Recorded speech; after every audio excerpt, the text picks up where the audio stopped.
پر شدید دباؤ، مودی اپنی عزت بچانے کے لیے کوئی بھی قدم اٹھا سکتا ہے۔ بھارت میں مظاہرے، اپوزیشن میدان میں۔ بھارت کا سفارتی حمایت حاصل کرنے کے لیے کمیٹیاں قائم۔ ٹرمپ کا پاک بھارت کشیدگی پر نیا انکشاف۔ ٹرمپ نے این ورڈ کا استعمال کیوں کیا؟ پہلگام حملے کے بعد طالبان اور بھارت کے رابطے۔ کیا افغانستان میں طالبان حکومت بھارت کے ساتھ کھڑی ہے؟ السلام علیکم ناظرین، میں ہوں فیضان حسین۔ ناظرین، ہیڈ لائن تو آپ کو بتا دی، بھارت میں اس وقت شدید اندرونی اور بیرونی دباؤ کا شکار ہے۔ نریندر مودی کی حکومت پر چار طرف سے تنقید کی تیر برس رہے ہیں، اور انہی حالات میں یہ خدشہ شدت اختیار کر گیا ہے کہ مودی اپنے سیاسی نقصان کو پورا کرنے کے لیے جنوبی ایشیا کو ایک بڑی تباہی کی طرف دھکیل رہا ہے۔ ایسے وقت میں پاکستان کو غیر معمولی چوکس اور ہوشیاری کا مظاہرہ کرنا ہوگا۔ ادھر دوسری طرف عالمی منظرنامے میں بھی بڑی ہلچل مچی ہوئی ہے۔ امریکی صدر ڈونلڈ ٹرمپ نے مشرق وسطیٰ کا غیر معمولی دورہ کیا اور شام پر برسوں سے عائد سخت اقتصادی پابندی ختم کرنے کا اعلان کر دیا ہے، جس پر اسرائیل سخت ناراض ہے۔ لیکن حیرت انگیز طور پر بھارت کا رد عمل سب سے زیادہ شدید ہے۔ بھارت نے صرف چین، ترکی اور آذربائیجان پر کھلے عام سوالات اٹھائے ہیں، اس کے ساتھ ہی مودی سرکار نے ترکی اور آذربائیجان کے بائیکاٹ کا بھی اعلان کیا ہوا ہے۔ ایسے میں جب یہ خبر آئی کہ امریکہ نے ترکیہ کو $300 ملین مالیت کے جدید میزائلوں کی فراہمی کی منظوری دی ہے، تو بھارتی میڈیا اور بی جے پی کے حلقوں میں جیسے آگ بھڑک اٹھی ہو۔ ہر طرف سے چیخ و پکار شروع ہو گئی ہے۔ اپوزیشن جماعت کانگریس نے مودی کو طعنہ دیا کہ اب ہی تو ٹرمپ کو اپنا آپ تو ٹرمپ کو اپنا قریبی ساتھی کہتے تھے، اب کہاں ہیں وہ دوستی؟ اس کے بعد میڈیا نے ایک نیا محاذ کھولا ہوا ہے۔ غداری کے فتوے بانٹے جا رہے ہیں۔ ٹی وی شوز میں بحث جاری ہے کہ کون سا بھارتی سیاستدان آخری مرتبہ ترکیہ میں چھٹیاں گزارنے گیا تھا، کس سیاسی جماعت کا دفتر جو ہے وہ ترکی میں ہے، کس بالی ووڈ اداکار نے ترکیہ میں فلم بنائی ہے، اور سب سے بڑا جرم یہ کہ کون ترک صدر طیب اردگان سے ملاقات کر چکا ہے۔ یہ سب کچھ اس بات کا کھلا ثبوت ہے کہ مودی حکومت کس قدر بوکھلاہٹ کا شکار ہو چکی ہے۔ دنیا میں بدلتے ہوئے اتحاد، ٹرمپ کی نئی پالیسیز اور بھارت کے سفارتی ناکامیاں سب نے مودی سرکار کو دفاعی پوزیشن میں لا کر کھڑا کر دیا ہے۔ اچھا، اگر دیکھیں تو پاکستان کے خلاف عالمی سطح پر رائے عامہ ہموار کرنے میں ناکامی اور کسی بڑے ملک کی حمایت حاصل نہ ہونے کے بعد بھارت کی سفارتی شکست بھی اب کھل کر دنیا کے سامنے آ گئی ہے۔ یہ پاکستان کے اصولی سچائی پر مبنی سفارتکاری کی ایک بڑی فتح یہ ہم سمجھتے ہیں کہ نئی دلی کو آخر کار احساس ہو چکا ہے کہ جھوٹ، پراپیگنڈا اور جارحیت کی بنیاد پر کوئی مہذب دنیا بھارت کے ساتھ دینے کو تیار نہیں ہے اس ٹائم پہ۔ اس صورتحال سے پریشان ہو کر مودی سرکار نے ایک نئی مہم چھیڑنے کا اعلان کیا ہے۔ بھارتی حکومت نے 30 سے زائد ارکان پارلیمنٹ کو منتخب کیا ہے، جو دنیا بھر کے اہم دارالحکومتوں کا دورہ کریں گے، اور ان کا مقصد صرف ایک ہوگا کہ پاکستان کے خلاف زہر اگلنا اور دنیا کو اپنے جھوٹے بیانیے پر قائل کرنے کی کوشش کریں گے۔ لیکن یہ صرف ایک سفارتی کوشش نہیں، بلکہ بظاہر یہ ایک مہم ہے، ایک نیا محاذ کی تیاری ہے، کسی امن یا مفاہمت کی نہیں، بلکہ ایک بار پھر جنوبی ایشیا میں کشیدگی کو ہوا دینے کی ایک سازش ہے۔ بی جے پی حکومت اپنے مذموم عزائم کی تکمیل کے لیے ہر ممکن طریقہ استعمال کر رہی ہے، چاہے وہ سفارتی لبادے میں ہو یا عسکری جارحیت کی شکل میں ہو۔ ایسے حالات میں پاکستان کو ہوشیاری، یکجہتی اور عالمی سطح پر اپنے بیانیے کو مزید مؤثر انداز میں پیش کرنے کی ضرورت ہے، تاکہ نہ صرف بھارت کی یہ نئی چال ناکام ہو، بلکہ دنیا کو بھی یہ باور کرایا جا سکے کہ خطے میں امن کی راہ میں سب سے بڑی رکاوٹ دراصل خود بھارت ہے۔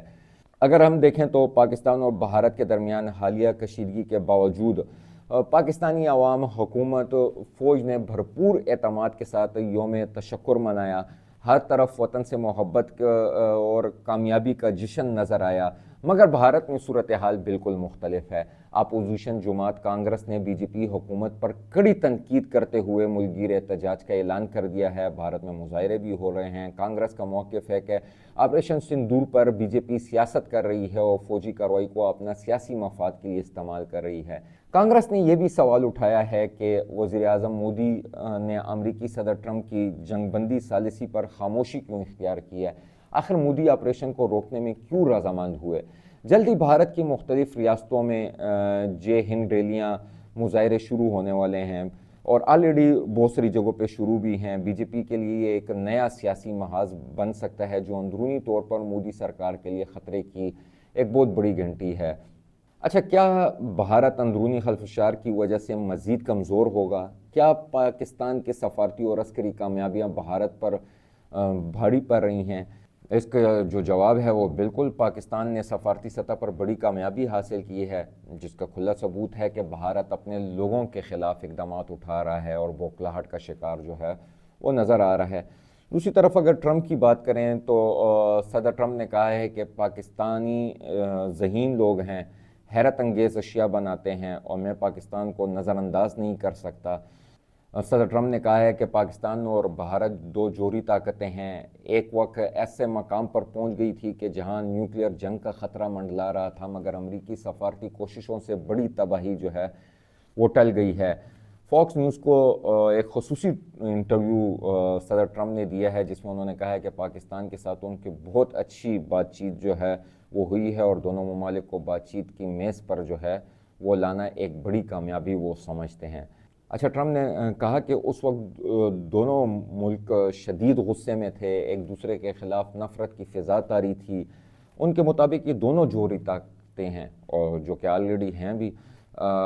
ٹٹ فار ٹیٹ کا لفظ انہوں نے یوز کیا، بدلہ در بدلہ کی پوزیشن اس وقت بنی ہوئی تھی۔ ہر کوئی جو ہے وہ چاہ رہا تھا کہ وہ جیسے کہ بھارت نے حملہ کیا تو پاکستان نے بھی اس کا جواب دیا، تو اسی طرح دونوں جو ہیں وہ اپنا بدلہ لینے کی پوزیشن میں تھے اور زیادہ سے زیادہ قوت سے حملہ آور ہونے کی کوشش کر رہے تھے۔ یہ کشیدگی نیوکلیئر ہتھیاروں کا استعمال تک پہنچ سکتی تھی۔ اچھا، صدر ٹرمپ نے کہا کہ میں نے اس موقع پر کہا کہ ہمیں جنگ کی بجائے تجارت کے بارے میں گفتگو کرنی چاہیے۔ انہوں نے کہا تجارت کو دشمنیاں ختم کرنے اور امن قائم کرنے کے لیے میں استعمال کر رہا ہوں۔ اب دونوں فریق جو ہیں وہ خوش ہیں، لیکن اس طرح نظر نہیں آتا کہ دونوں فریق خوش ہوں۔ انہوں نے زور دیتے ہوئے کہا کہ بہت سی وجوہات کے سبب نیوکلیئر جنگ کا تو لفظ ہی غلیظ لگتا ہے، ہمیں اس لفظ سے نفرت کرنی چاہیے اور ہمیں اس لفظ سے نفرت ہے۔ پاکستان سے متعلق گفتگو کرتے ہوئے ٹرمپ نے پاکستانی عوام کی ذہانت کی تعریف کی اور کہا کہ اب پاکستان سے بہت عمدہ بات چیت ہوئی ہے، پاکستانی ذہین لوگ ہیں، حیرت انگیز اشیاء بناتے ہیں اور میں پاکستان کو نظر انداز نہیں کر سکتا کیونکہ تالی دونوں ہاتھوں سے بجتی ہے۔ امریکی صدر نے کہا کہ بھارت کے معاملے میں تو وہ پر یقین تھے، تاہم پاکستان سے بھی تجارت پر بات کی گئی ہے اور پاکستان کی بھی خواہش ہے کہ امریکہ سے تجارت کرے۔ اچھا، صدر ٹرمپ کے جو انٹرویو پر جو سوال اٹھایا گیا وہ سب سے زیادہ جب فاکس نیوز کو انہوں نے انٹرویو دیا ہے، تازہ ترین انٹرویو ہے، تو اس میں ایک نئی بحث جو ہے وہ چھڑ گئی ہے۔ بھارت اور پاکستان کے درمیان نیوکلیئر تناؤ پر بات کرتے ہوئے ٹرمپ نے نیوکلیئر کو این ورڈ قرار دے دیا ہے، جس پر میزبان بیر نے فوراً وضاحت جو ہے ان پر طلب کی ہے، کیونکہ این ورڈ کا مطلب آگے چل کے میں آپ کو بتاتا ہوں۔ اچھا، انٹرویو کے دوران ٹرمپ نے کہا آپ جانتے ہیں نا کہ این ورڈ کیا ہے؟ اس پر میزبان بیر نے جواب دیا نیوکلیئر، تو ٹرمپ نے تصدیق کی ہاں، اور بیر نے ہنستے ہوئے کہا کہ شکریہ وضاحت کے لیے۔ اچھا، خیال رہے کہ مغرب میں سیاہ فام افراد کی تذلیل کے لیے این ورڈ کا استعمال کیا جاتا ہے۔ این سے مراد نگر ہے یا جو سیاہ فام افراد کے لیے گالی سمجھی جاتی ہے۔ ٹرمپ نے مزید کہا میں نے سوچا کہ آپ وضاحت کرنا چاہیں گے لیکن یہ این ورڈ ہے اور یہ ایک بہت ہی گندا لفظ ہے۔ بہت سی وجوہات کی بنا پر انہوں نے زور دیتے ہوئے کہا کہ نیوکلیئر تناظر میں یہ سب سے بدترین چیز ہو سکتی ہے۔ یہ بیان اس وقت سامنے آیا جب ٹرمپ بھارت اور پاکستان کے درمیان حالیہ کشیدگی کے حوالے سے بات کر رہے ہیں۔ فاکس نیوز کے میزبان نے یاد دلایا کہ کس طرح ٹرمپ نے دونوں جوہری طاقتوں کے درمیان فضائی حملوں کے بعد مداخلت کی تھی۔ بیر نے کہا آپ نے فون اٹھایا اور دونوں نیوکلیئر طاقتوں بھارت اور پاکستان کو ایک قدم پیچھے ہٹنے پر آمادہ کر لیا، تو ٹرمپ نے اس اقدام کو ایک ایسی کامیابی قرار دیا جس کا انہیں کبھی کریڈٹ نہیں دیا گیا۔ انہوں نے کہا کہ یہ کوئی چھوٹے ملک نہیں تھے، یہ بڑی نیوکلیئر طاقتیں تھیں اور وہ غصے میں تھے۔ امریکی صدر نے مزید کہا صورتحال شدت اختیار کر رہی تھی، میزائلوں کی تعداد بڑھ رہی تھی، ہر کوئی طاقت کا مظاہرہ کر رہا تھا، یہاں تک کہ اگلا قدم ہو سکتا تھا وہی این ورڈ۔ ٹرمپ نے دعویٰ کیا کہ دونوں ممالک خطرناک حد تک قریب آ گئے تھے اور اگر فوری مداخلت نہ ہوتی تو ممکنہ تباہی یقینی تھی۔ تو ٹرمپ کے این ورڈ سے مراد نیوکلیئر تھا، لیکن اس کا انداز اور مخصوص الفاظ کا چناؤ امریکہ میں نسلی حساسیت کے تناظر میں متنازع بن گیا ہے، کیونکہ این ورڈ کا عمومی مطلب نسلی تعصب سے جڑا ہوا سمجھا جاتا ہے۔ اب ٹرمپ کے اس بیان پر سیاسی و عوامی حلقوں میں تنقید اور بحث چھڑ گئی ہے۔ ناظرین، آخری ٹاپک کی طرف چلتے ہیں۔ پہلگام حملے کے بعد انڈیا اور طالبان کے درمیان پس پردہ رابطے سامنے آ گئے ہیں۔ یہ پیش رفت ایسے وقت میں سامنے آئی ہے جب پہلگام حملے کے بعد پاکستان اور انڈیا کے درمیان کشیدگی میں اضافہ ہوا ہے۔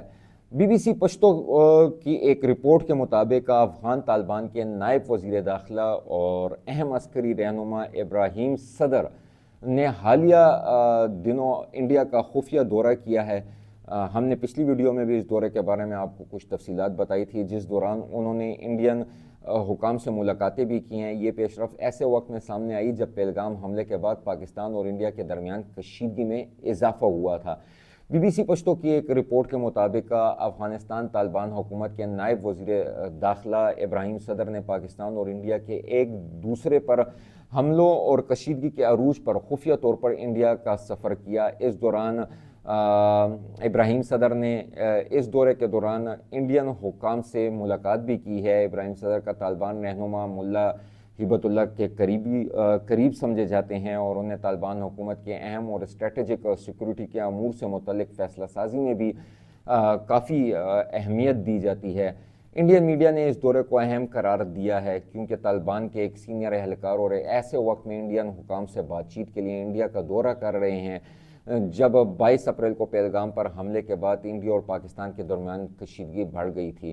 انڈین اخبار سنڈے گارڈین نے لکھا ہے کہ طالبان کے ایک ایسے سینئر عہدیدار کے ساتھ خفیہ مواصلاتی چینل کھولنا جو پاکستان کے بارے میں تنقیدی نظریات رکھتے ہیں ظاہر کرتا ہے کہ انڈیا افغانستان میں نئی حکومت کے ساتھ بات چیت کے لیے اپنا نقطہ نظر میں نظر ثانی کر رہا ہے۔ ایک حالیہ پیش رفت میں انڈین وزیر خارجہ ایس جے شنکر نے گزشتہ دنوں کہا کہ طالبان حکومت کے وزیر خارجہ امیر خان متقی سے ان کا ٹیلی فونک بات چیت ہوئی ہے۔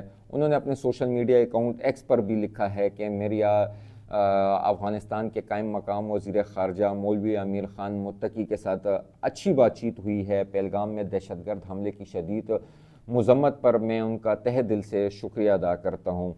تو اسی طرح اور ساتھ میں کہا کہ میں نے افغانستان کے لوگوں کے ساتھ اپنی دیرینہ شراکت داری اور ان کی ترقیاتی ضروریات کے لیے ہماری مسلسل حمایت پر زور دیا ہے۔ ہم نے تعاون کو بڑھانے کے طریقوں پر بھی بات چیت کی ہے۔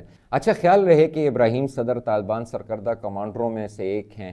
انہوں نے غیر ملکی افواج اور سابق افغان حکومت کے خلاف برسوں کی جنگ کے دوران نام نہاد ہلمند کونسل کی قیادت کی تھی، جو امریکی پابندیوں کا شکار طالبان رہنماؤں کی فہرست میں بھی شامل ہے۔ اچھا، ابراہیم صدر اگر آپ لوگ نہیں جانتے تو ان کے بارے میں کچھ آپ کو بتاتا چلتا ہوں کہ مڈل ایسٹ انسٹیٹیوٹ کے مطابق ابراہیم صدر ایک سخت گیر فوجی کمانڈر ہیں جنہوں نے مئی 2021 میں جنوبی ہلمند صوبے میں طالبان کی جانب سے لڑائی کی قیادت کی۔ 90 کی دہائی میں وہ طالبان دور میں نائب وزیر دفاع رہے۔ اطلاعات کے مطابق ابراہیم صدر کی پیدائش جو ہے وہ 1960 کی دہائی میں ہوئی ہے۔ اچھا، مڈل ایسٹ انسٹیٹیوٹ کے مطابق ان کے طالبان کے سابق رہبر اعلیٰ ملا اختر منصور کے ساتھ وابستگی بھی تھی اور یہ بات طالبان میں ان کی اہمیت اور اثر و رسوخ کا پتہ دیتی ہے۔ ابراہیم صدر کے بارے میں یہ بھی مشہور ہے کہ وہ ان طالبان فوجی رہنماؤں میں سے ایک ہیں جن کے ایران پاسداران انقلاب کے قدس فورس سے قریبی روابط ہیں۔ اچھا، یہ بات بھی آپ کو بتانا ضروری ہے کہ اکتوبر 2018 میں امریکی محکمہ خزانہ کے دفتر برائے غیر ملکی ایسٹ کنٹرول OFAC بھی کہا جاتا ہے انہوں نے ابراہیم صدر کو خودکش حملوں اور دیگر خطرناک سرگرمیوں میں ملوث ہونے کے الزام میں ایک فہرست میں ڈال دیا تھا۔ ان پر ایران کی مدد سے یہ سب کام کرنے کا الزام جو ہے وہ عائد کیا گیا تھا۔ اچھا، سن 2018 میں ایرانی حکام نے ابراہیم کو مالی امداد اور انفرادی ٹریننگ دی تاکہ اس کے ایران سے وابستگی ثابت نہ ہو سکے، جبکہ ایرانی ٹرینرز طالبان میں ٹیکنیکل اور جنگی صلاحیتوں کو بڑھانے کی کوشش کرنا چاہتے تھے۔ یہاں پہ یہ بات بھی تھوڑی سی ڈسکس کر لینی چاہیے کہ انڈیا اور افغانستان کے تعلقات میں بہتری کب آئی۔ اگست 2021 میں جب طالبان دوبارہ اقتدار میں آئے تو افغانستان میں انڈین سفارت خانے اور قونصل خانے کے سفارتکار اور عملہ جو ہے وہ افغانستان سے نکل گیا تھا۔ انڈیا خطے کے دیگر ممالک کے مقابلے میں طالبان حکومت کے ساتھ تعلقات کو معمول پر لانے میں بہت سست رہا ہے۔ اچھا، پہلگام کے واقعے کے بعد تو انڈین خارجہ سیکرٹری برائے افغانستان، پاکستان اور ایران نے 27 اپریل کو کابل کا دورہ کیا تھا، اور اسی سفر کے دوران انڈین حکام بھی بحران پر طالبان حکومت کے موقف کو سمجھنے کی کوشش کر رہے تھے، تاہم یہ مسئلہ سرکاری خبرناموں میں اتنا واضح نہیں تھا۔ طالبان نے ابتدائی طور پر پہلگام حملے کی مذمت کرتے ہوئے ایک اور بیان میں انتہائی محتاط زبان میں کہا تھا کہ یہ بحران خطے کے مفاد میں نہیں ہے۔ 4 ماہ قبل جنوری 2025 میں طالبان حکومت کے قائم مقام وزیر خارجہ امیر خان متقی نے متحدہ عرب امارات کے شہر دبئی میں انڈین نائب وزیر خارجہ وکرم مسری سے ملاقات کی تھی۔ یہ 2021 کے بعد طالبان حکومت اور انڈین حکام کے درمیان اعلیٰ ترین سطح کی پہلی ملاقات جو ہے وہ تصور کی گئی تھی۔ اچھا، انڈین نے کابل میں اپنے مشن کے متعدد اہلکاروں کو واپس بھیج دیا ہے، لیکن کابل میں ملک کا سفارت خانہ اور کچھ دوسرے شہروں میں اس کے سفارتی مشن ابھی تک کام نہیں کر رہے ہیں۔ دونوں ممالک کے درمیان کشیدگی کے باعث پاکستان اور انڈیا کے درمیان واہگہ بارڈر کراسنگ بھی بند کر دی گئی ہے۔ افغانستان کا 880% سامان اسی راستے سے انڈیا کو برآمد کیا جاتا ہے۔ انڈیا نے اپنے رواں مالی سال کے بجٹ میں افغانستان کے لیے امداد کو بڑھا کر 100 کروڑ روپے جو ہے وہ کر دی ہے۔ اچھا، افغانستان میں طالبان کی حکومت کو معاشی بحران کا سامنا ہے، اور تمام تعطل کے باوجود انڈیا افغانستان کو انسانی امداد کی فراہمی بھی جاری رکھے ہوئے ہے۔ پہلگام حملے کے بعد انڈیا اور پاکستان کے درمیان تجارت بند ہے اور افغانستان کو جانے والی امداد بھی متاثر ہو رہی ہے۔ پاکستان اس وقت افغانستان کے لیے انڈیا کے ساتھ تجارتی تعلقات برقرار رکھنے کا واحد راستہ ہے۔ انڈیا ایران کی چابہار بندرگاہ کے ذریعے وسطی ایشیا کے ساتھ تجارتی تعلقات قائم کرنا چاہتا ہے۔ اس بندرگاہ کے ذریعے افغانستان پاکستان کا راستہ اختیار کیے بغیر انڈیا اور باقی دنیا کے ساتھ تجارتی تعلقات قائم کر سکتا ہے۔ اچھا، ایسا نہیں ہے کہ طالبان اور انڈیا کے تعلقات دوبارہ اقتدار میں آنے کے بعد مکمل طور پر منقطع ہو گئے تھے، بلکہ بیک چینلز کے ذریعے بات چیت چل رہی تھی۔ تعلقات میں بہتری دونوں ممالک کی پاکستان تو نہیں سمجھتا کہ ضرورت ہے، لیکن بھارت یہ سمجھتی ہے کہ افغانستان اور بھارت کے آپس میں تعلقات جو ہیں وہ بہتر ہونے چاہیے، اور وہ بھی اس وجہ سے وہ سمجھتی ہے کیونکہ بھارت جو ہے وہ افغانستان کے راستے ہی پاکستان میں دہشت گردی کروا رہا ہے۔ اور ابھی بھی جو یہ آخری پہلگام کا واقعہ ہوا تھا، بھارت تو یہ کوشش کر رہا ہے، لیکن جو پاکستان نے افغانستان میں طالبان کے خلاف کارروائیاں کی ہوئی ہیں اور جو جاری ہیں، تو سہیل وڑائچ صاحب نے اپنے ایک انکشاف کیا تھا کہ یہی طالبانوں نے اپنے جو سلیپر سیل تھے جموں کشمیر میں، وہاں کے سلیپر سیلز نے یہ پہلگام میں حملہ کیا تھا اور وہاں پہ لوگوں کو مارا تھا۔ اور یہ افغانستان میں جو طالبان تھے جنہوں نے یہ حملے کا کشمیر میں اپنے سلیپر سیلز کو کہا تھا، وہ اس وجہ سے کہا تھا کہ پاکستان کی توجہ جو ہے وہ ان سے ہٹ جائے اور بھارت کی طرف جو ہے وہ چلی جائے۔ اچھا، پاکستان اور افغانستان کے درمیان بھی کچھ دراڑیں تھی یا ہیں، کچھ اس پہ بات کر لیتے ہیں۔ گزشتہ کچھ عرصے سے پاکستان اور افغانستان کے درمیان باہمی تعلقات کا تناؤ کا شکار رہے ہیں، اور کشیدگی میں اضافہ 2021 میں ملک کے طالبان کے اقتدار سنبھالنے کے بعد افغانستان میں اشرف غنی کی حکومت ختم ہوئی اور امریکی افواج کے انخلاء کے نتیجے میں افغان طالبان اقتدار میں جب آئے تو پاکستان میں بیشتر سفارتی و عسکری امور کے ماہرین کی رائے تھی کہ اس وقت بڑی تبدیلی کے نتیجے میں پاکستان کے خطے میں گرفت جو ہے وہ مضبوط ہو جائے گی. لیکن پچھلے جو 4 سالوں میں چیزیں جو ہیں وہ تیزی سے بدلی ہیں. پاکستان اس دورانیے میں بارہا کابل سے مطالبہ کر چکا ہے کہ وہ کالعدم تحریک طالبان TTP کے خلاف کارروائی کرے جو افغان سرزمین کو پاکستان میں حملوں کے لیے استعمال کر رہی ہے. طالبان حکومت ان الزامات کی تردید کرتے رہے. پاکستان کی توقعات کے برعکس کابل میں طالبان کی حکومت آنے کے بعد پاکستان میں عسکریت پسندوں کے حملوں میں بھی اضافہ ہوا. 2024 میں نومبر کے مہینے میں سب سے زیادہ حملے ہوئے جن میں 240 افراد جو ہیں وہ ہلاک ہوئے, جن میں تقریباً 70 سیکیورٹی اہلکار جو ہیں وہ شامل تھے. پاکستان کی جانب سے ملک سے مرحلہ وار افغان باشندوں کی بے دخلی کا عمل بھی شروع کیا گیا اور یہ بھی دونوں ممالک میں تناؤ کی وجہ رہا ہے. طالبان حکام کا کہنا ہے کہ آنے والے مہینوں میں تقریباً 20 لاکھ افراد کو پڑوسی ملک پاکستان سے نکالا جانا ہے. تورخم بارڈر کراسنگ کے ذریعے روزانہ 700 سے 800 خاندان افغانستان بھیجے جا رہے ہیں. UNHCR کے مطابق تقریباً 35 لاکھ افغان شہری پاکستان میں مقیم ہیں. ان میں وہ 7 لاکھ لوگ شامل ہیں جو 2021 میں طالبان کے اقتدار میں آنے کے بعد پاکستان ہجرت کر گئے تھے. ناظرین, اگر آپ چاہتے ہیں کہ ہم ایسے موضوعات پر ویلاگ بناتے رہیں تو ویڈیو کو لائک, چینلز کو سبسکرائب اور دوستوں کے ساتھ بھی ضرور شیئر کریں. کمنٹ سیکشن میں ہمیں اپنی رائے کا اظہار ضرور کریں کہ آپ کو ٹرمپ کے این ورڈ والے بیان پر کیسا لگا یا آپ کیا کہتے ہیں. طالبان اور بھارت کے خفیہ رابطوں پر آپ کا کیا خیال ہے. اللہ ہمیں عقل, فہم اور اتحاد عطا فرمائے. پاکستان زندہ باد. اللہ حافظ. ہمیں فالو کریں سوشل میڈیا پر اور وزٹ کریں ہماری ویب سائٹ گاؤں نیوز. ہر لمحہ ہر خبر آپ کے ساتھ. دیکھتے رہیے گاؤں نیوز دیٹ میٹرز.